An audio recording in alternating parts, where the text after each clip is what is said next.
Bonsoir à toutes et à tous. Bienvenue dans ce premier numéro de notre magazine spécial VOA Afrique Radio Al Bayan consacré à la Coupe d'Afrique des Nations Côte d'Ivoire 2023. Cette émission coproduite établit un pont entre Washington DC et Abidjan pour vous permettre de vivre cette CAN dans son intégralité.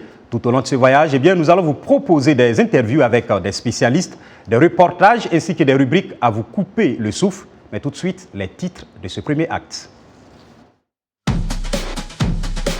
24 pays en lice, un seul champion a désigné le 11 février. La CAN Côte d'Ivoire 2023 promet des étincelles. Le tournoi en chiffres, c'est l'une des rubriques que nous allons aborder dans ce premier numéro de notre mag de la CAN. Enfin, ils sont passionnés du ballon rond et le vivent au quotidien. Nous vous proposerons un foot suspense. Du 13 janvier au 11 février, la Côte d'Ivoire accueille l'Afrique du football à travers la 34e édition de la Coupe d'Afrique des Nations. Les Ivoiriens qui organisent, le Sénégal champion en titre et candidat à sa propre succession, les Algériens et les Égyptiens frustrés et revanchards, entre autres, sans oublier bien sûr les demi-finalistes mondiaux marocains et les nombreux outsiders qui veulent bousculer la hiérarchie. Cette CAN au bord de la lagune Ébrié s'annonce très disputée. Qui pour succéder au Sénégal? Nous évaluons les forces en présence avec Gabi Dorsey.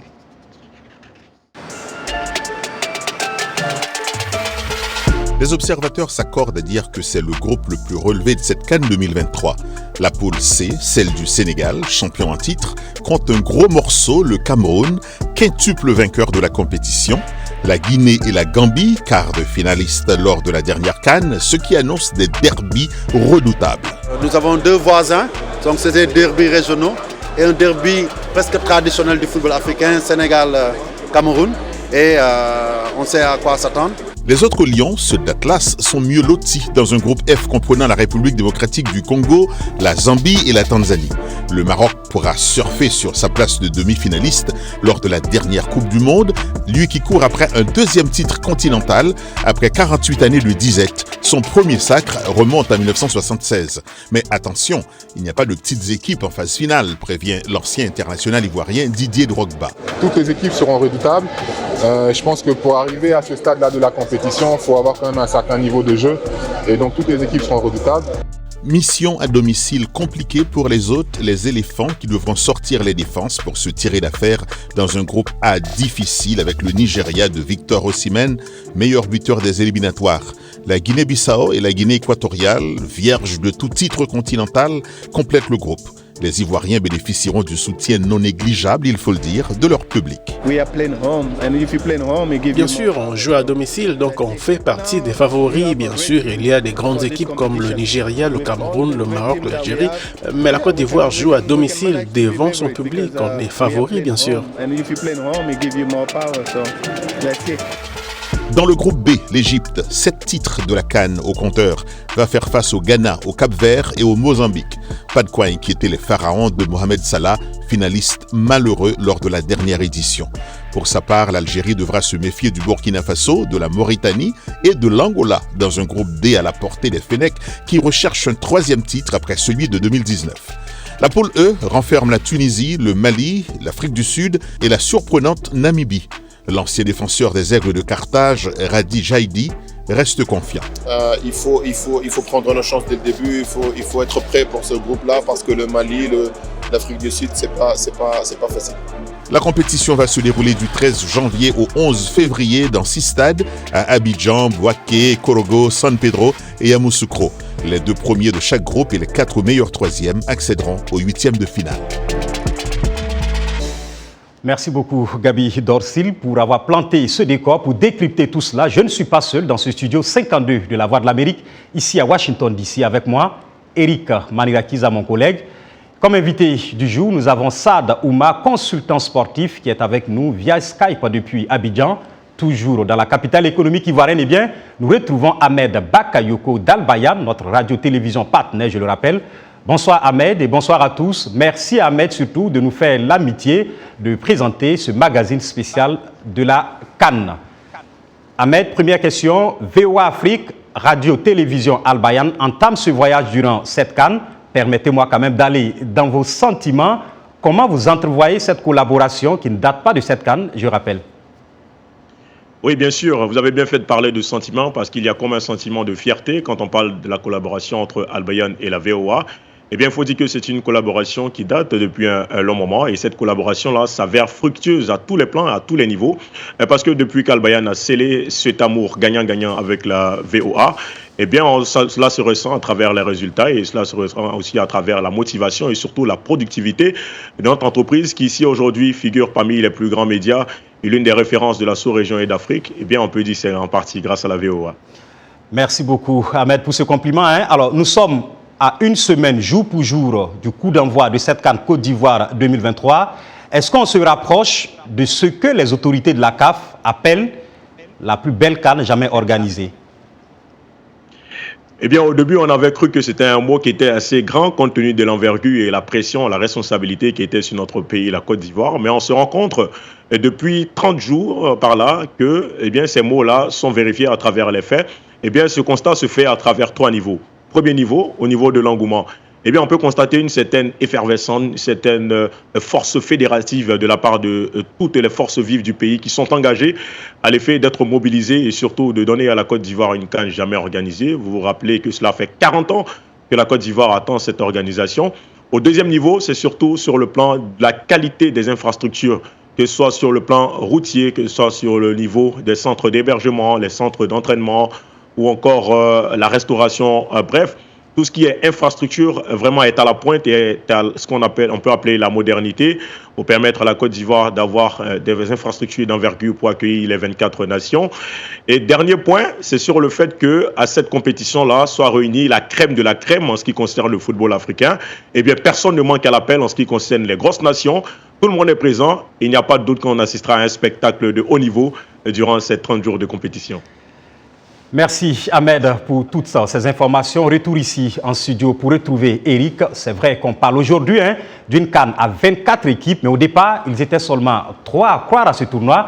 Avec toi Eric, on fait un comeback sur la genèse de cette Coupe d'Afrique des Nations. Disons Yacouba, la période charnière de cet événement sportif le plus populaire en Afrique. Alors, la CAN trouve ses racines dans la proposition de la création de la Confédération africaine de football lors du congrès de la FIFA. C'était en 1956. Et en 1957, la première édition a lieu à Khartoum, sans phase de qualification, avec 4 nations fondatrices du tournoi, le Soudan, l'Éthiopie, l'Afrique du Sud et l'Égypte, devenue la première championne continentale Yacouba. L'Afrique du Sud a été disqualifiée en raison de sa politique d'apartheid. Dans les années 1960, on assiste à une prédominance du Ghana qui a remporté le trophée en 1963, puis 2 ans plus tard. De 1970 à 1980, Yacouba, on retient 6 nations, le Soudan, le Congo, le Zaïre, actuel RDC, le Maroc, le Ghana et le Nigeria, qui inscrivent leur nom au palmarès de la CAN. Petite précision, Yacouba, le Zaïre est sacré en 1974 après une finale rejouée. Entre 1980 et 1990, le Cameroun joue 3 finales consécutives et s'impose à 2 reprises. En 1996, Yacouba, l'Afrique du Sud effectue son retour et accueille le tournoi pour la première fois. S'ensuit le règne des pharaons qui ont gagné 3 titres consécutifs de 2006 à 2008. Après la CAN 2012 Yacouba, la compétition est organisée toutes les années impaires pour éviter chevauchement avec la Coupe du Monde. La CAN connaît alors des turbulences dues à Ebola, puis le Covid-19. En 2019, son format passe à 24 équipes et l'Algérie remporte son second titre, Yacouba. Le Sénégal triomphe en 2021, sa première victoire. Merci Eric pour ce coup d'histoire. Sans transition, retour à Abidjan pour parler d'engouement. Ahmed, beaucoup de restrictions autour de cette CAN-là, au point de susciter souvent la colère de certains Ivoiriens. Et oui, effectivement, Yacouba, les infrastructures sont prêtes, mais l'ambiance n'y est pas encore, et cela sur toute l'étendue du territoire. L'atmosphère est plutôt morose, ce qui inquiète bon nombre d'Ivoiriens. Plus de détails, on le verra à travers ce reportage proposé par notre correspondant de VOA Afrique sur place ici à Abidjan, Ange Nomenio. Dans 7 jours chrono, les Ivoiriens vont accueillir la plus grande des compétitions africaines. Mais à la veille de cet événement, l'atmosphère est plutôt morose dans les rues d'Abidjan et même à l'intérieur du pays. L'heure n'est pas à la fête, mais au règlement des problèmes financiers que rencontrent la plupart des populations. On ne prend pas des décisions qui impactent la vie des Ivoiriens. Quand on doit toucher, on doit les mobiliser à dépenser pour participer à une CAN. Vous savez, une CAN, ce n'est pas seulement le ticket, c'est se déplacer, aller au terrain, c'est acheter tout ce qui est autour, tout ce qui fait de la communication, de la visibilité. Et malheureusement, quand on touche à l'approche de l'Ivoirien, à la fin de cette CAN, en augmentant le coût de l'électricité, ce sont des éléments inhibiteurs qui touchent au cerveau, au moral de l'Ivoirien et qui font aujourd'hui qu'il regarde à distance cette CAN. Certains observateurs ont remarqué aussi que les conditions de diffusion des matchs dans les maquis et dans les espaces CAN étaient beaucoup trop compliquées. Pour obtenir un espace CAN et y faire ses activités, il faut débourser la somme de 1 million de francs CFA selon le COCAN. Des règles que beaucoup d'Ivoiriens ne peuvent honorer. Cette CAN ressemble plutôt à la CAN des riches. Malheureusement, nous sommes désolés de le dire parce que tout ce qui a été mis comme restriction, comme communication, ces éléments n'ont pas favorisé une adhésion populaire. Et vous le voyez, sans oublier le contexte morose de la cherté de la vie. D'autres spécialistes du ballon estiment pour leur part que la période des fêtes de fin d'année pourrait justifier cette atmosphère morose. Les dépenses effectuées pendant cette période limitent les ambitions des Ivoiriens. La fête, on y met de l'argent.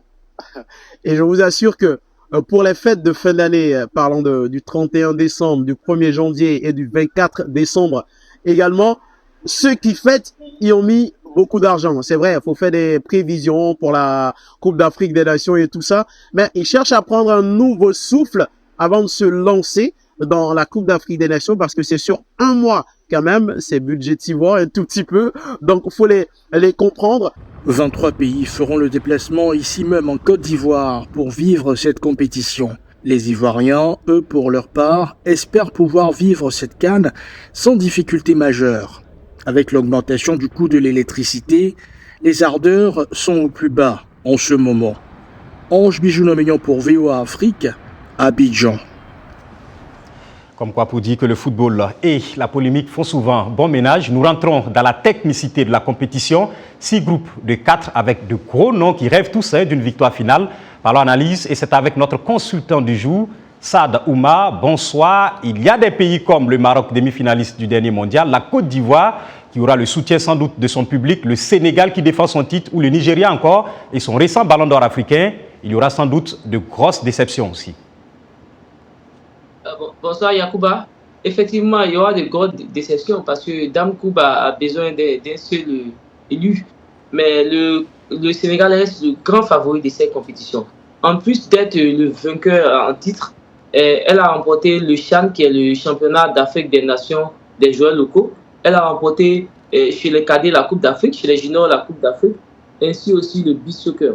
Donc de loin, le Sénégal reste très largement devant face au Maroc aussi qui est demi-finaliste de la Coupe du Monde.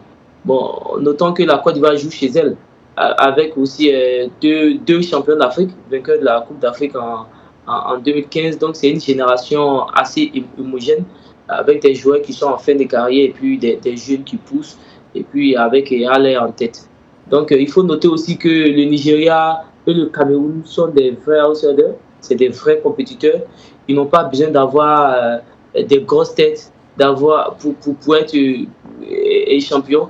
On a vu le Cameroun en 2017, elle n'était pas favorite, mais elle a réussi à remporter la CAN.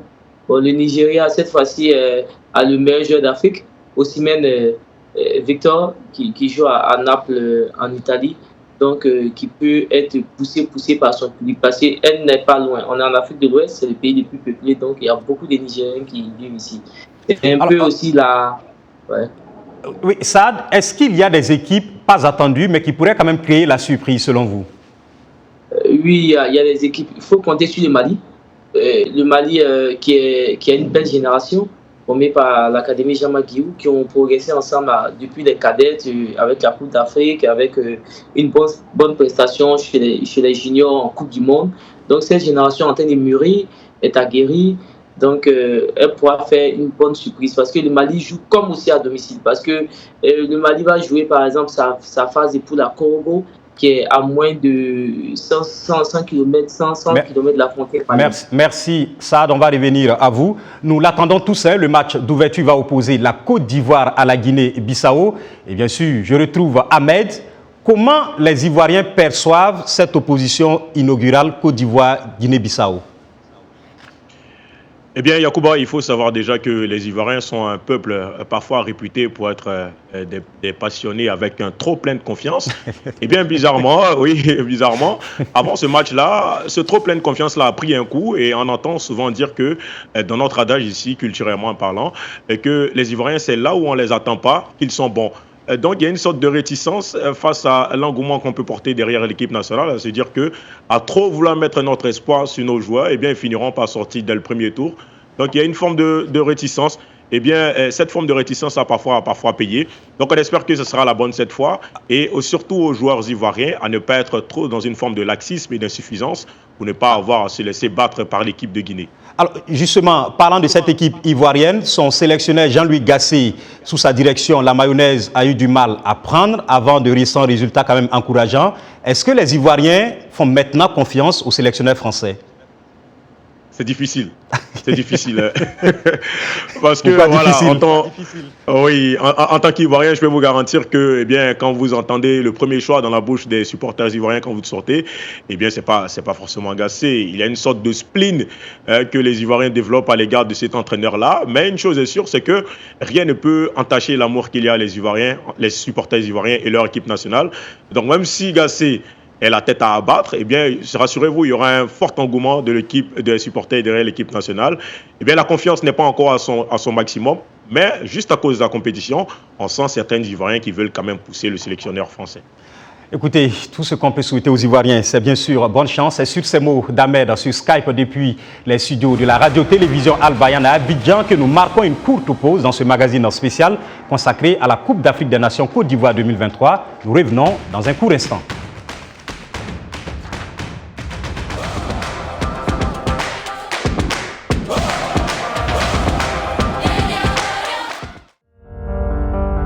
Le monde change. Les temps paraissent incertains.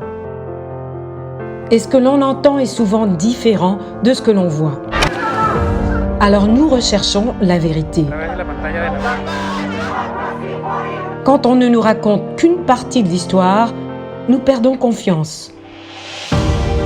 En temps de crise, nos rêves, nos espoirs et nos souhaits d'un avenir meilleur dépendent d'une presse libre. À la Voix de l'Amérique, nous vous apportons les nouvelles que des gens prennent des risques pour voir. Nous connectons le monde et l'unissons par la vérité. La Voix de l'Amérique, c'est l'actualité dans sa totalité.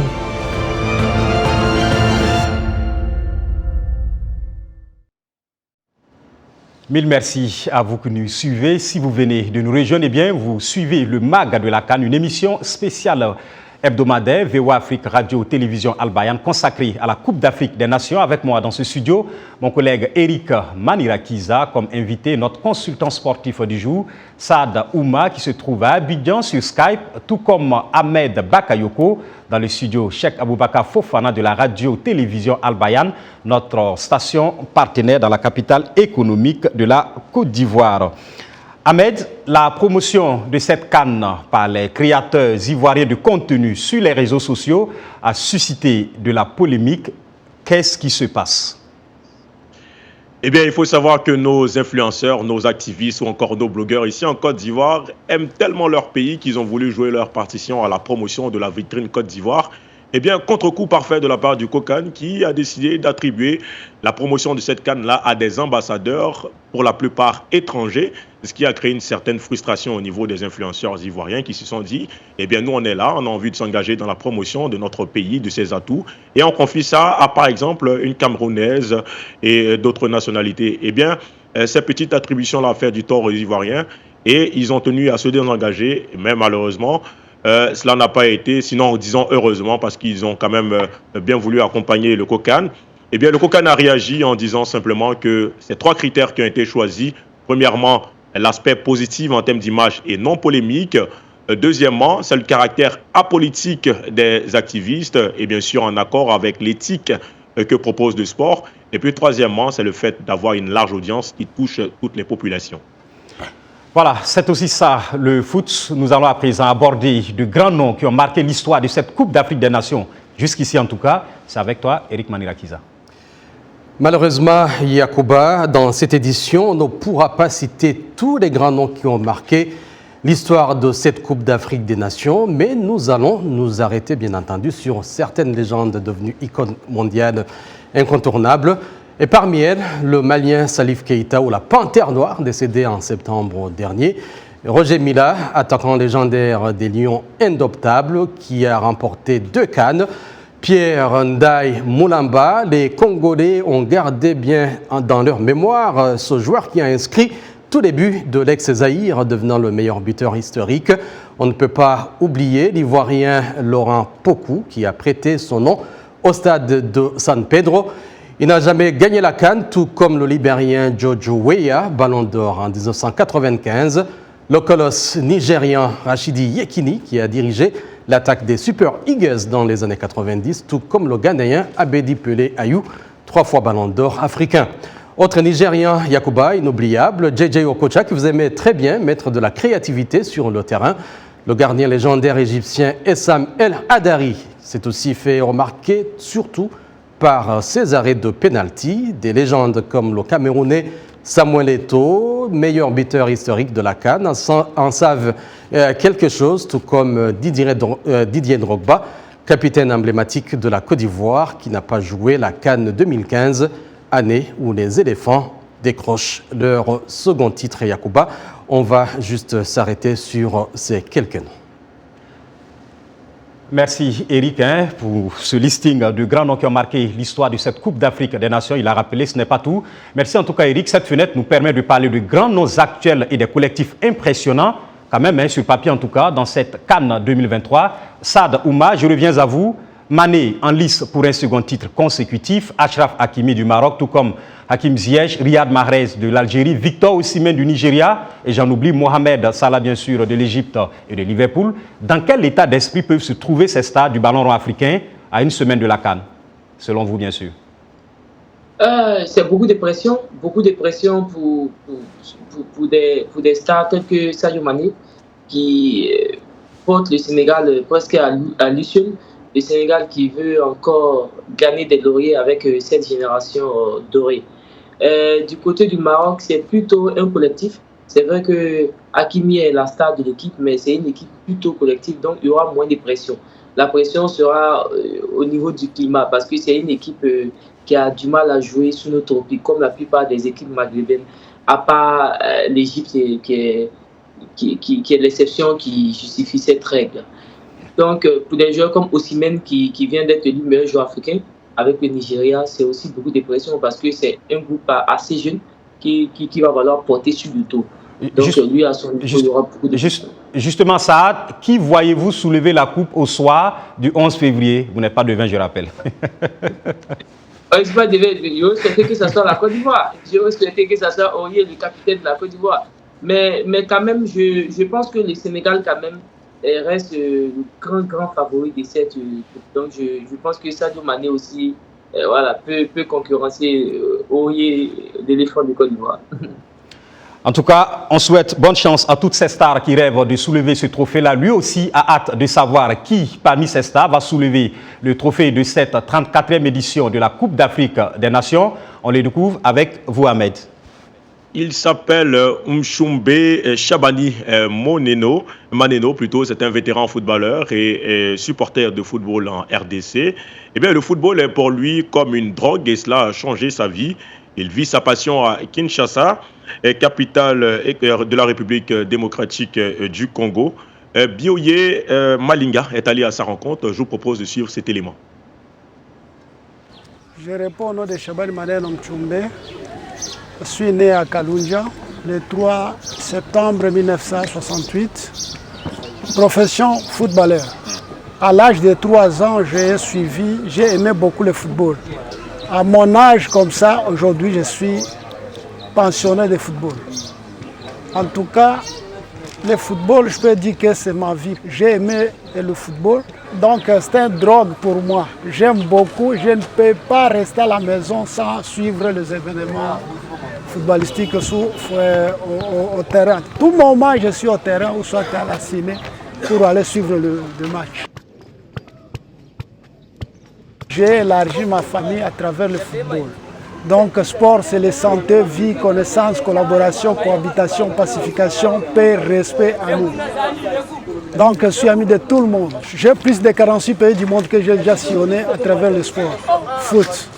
J'ai joué dans 5 pays d'Afrique. En RDC, au Rwanda, au Burundi, en Tanzanie, au Kenya. Et j'ai participé à beaucoup de Coupes d'Afrique avec des différentes équipes d'Afrique. En RDC, Cédric Bakambo, je l'aime puisque lui, s'il arrive au niveau de bois adversaire, il marque sans doute. Alors, Manchester, j'aimais beaucoup le pensionné Beckham. J'ai suivi cette époque de Maradona, Coupe du Monde 86. Voilà, le foot, quand il nous tient, Ahmed, malheureusement, on tire vers la fin de cette émission. Vous l'avez constaté en même temps que moi. Mais on va quand même faire un petit jeu. On est à Abidjan, hein? Ou bien on sera à Abidjan, ou bien tu es à Abidjan, disons. Alors, on va parler Nouchi. Quand on dit on va boire un ballon à partir de la semaine prochaine, qu'est-ce que cela signifie? Voilà, qui est bien dit pour signifier simplement qu'on va jouer ballon à partir de samedi prochain. Mais je suis sûr que vous avez envie de découvrir ce que veut dire ce mot argotique par les Ivoiriens et bien eux-mêmes. Ce sera à travers ce sujet proposé par Ekia Badou, correspondante pour la VOA.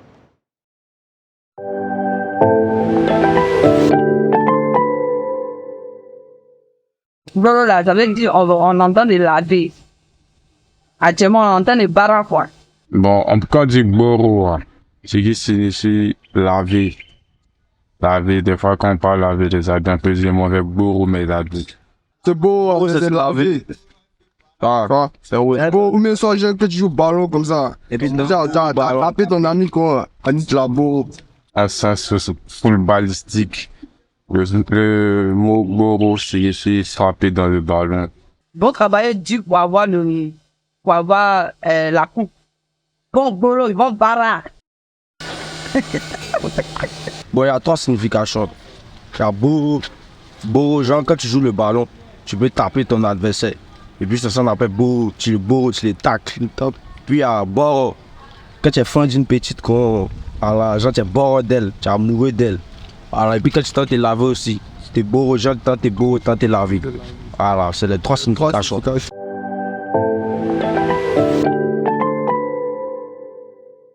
Voilà, c'est ici que nous réformons ce premier numéro de notre magazine spécial VOA Afrique Radio Télévision Al Bayan, consacré à la Coupe d'Afrique des Nations. Merci en tout cas à mon collègue Eric Manirakiza qui m'a rejoint ici. Grand merci à notre confrère Ahmed Bakayoko d'Al Bayan, co-présentateur de cette émission depuis Abidjan. Merci à notre consultant du jour, le consultant sportif bien sûr, Saad Ouma. Bonne chance, bonne CAN 2023 à toutes et à tous. On se retrouve la semaine prochaine et cette fois-ci ce sera depuis Abidjan. Au revoir.